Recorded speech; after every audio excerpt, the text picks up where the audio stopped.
Good morning, Faith Community. I've been sharing with you this week from Hebrews chapter 10, verses 24 and following. And the reason I'm sharing this passage with you is because I want us to be motivated as we come back and we gather together to redeem this time.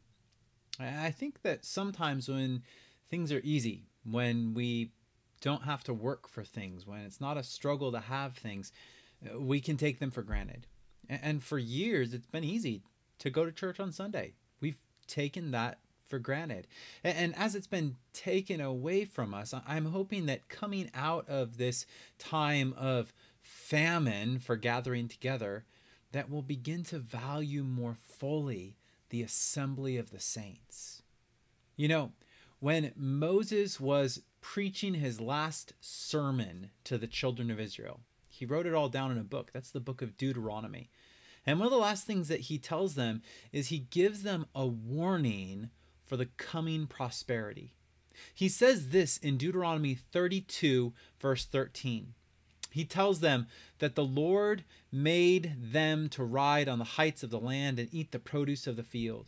He nourished him with honey from the rock and oil from flinty rock, curds from the herd and milk from the flock, with the fat of lambs, rams from Bashan, and goats with the choicest grains of wheat.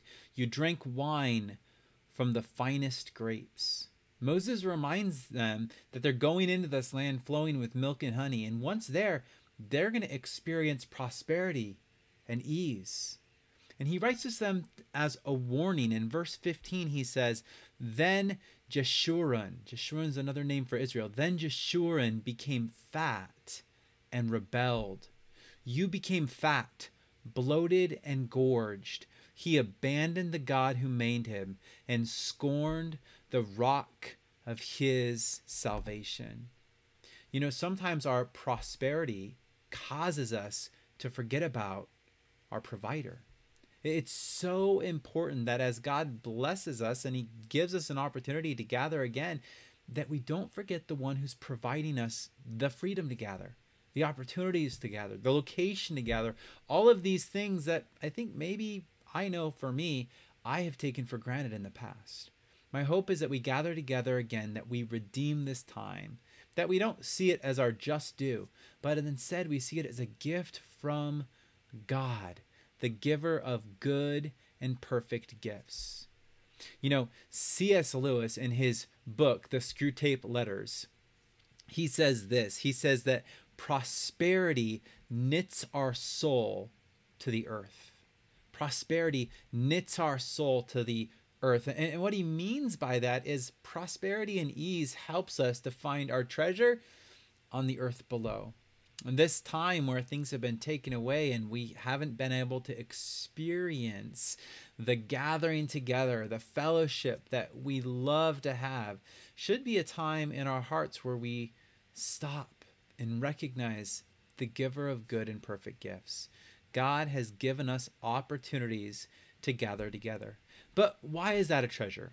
Why is it so important, and why should it so be appreciated that we can gather together? Well, listen to the writer of Hebrews in Hebrews 10, 24 and 25. He says this, Let us watch out for one another to provoke love and good works, not neglecting to gather together as some are in the habit of doing, but encouraging each other, and all the more as you see the day approaching. So the writer of Hebrews says, don't forget to gather together. Don't neglect gathering together. And what I shared with you the last 2 days is, why do we gather? Well, to watch out for each other, to provoke each other to love and good works. But what I want to do today is I want to focus on this phrase, gather together. Remember, I told you on Monday that the word means the complete collection. It means everybody is there. Now think of Christmas when your family gathers together. If one aunt or one uncle isn't there, you notice it.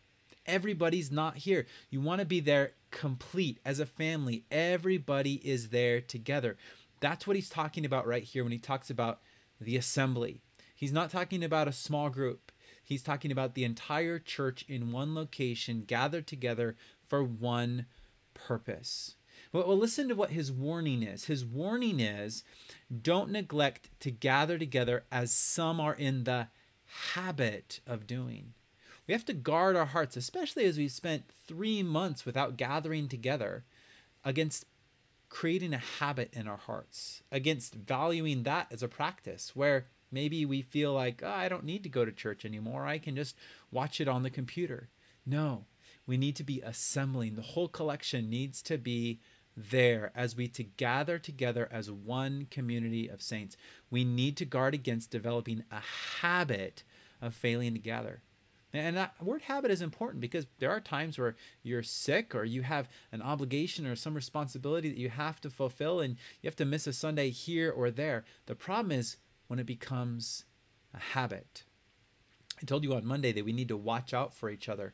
One of the sure signs that you need to go after a brother or sister in Christ is when they start making a habit of not gathering together. You can be sure they're struggling with some sin and they don't want you to know about it. Go after them. Watch out for them.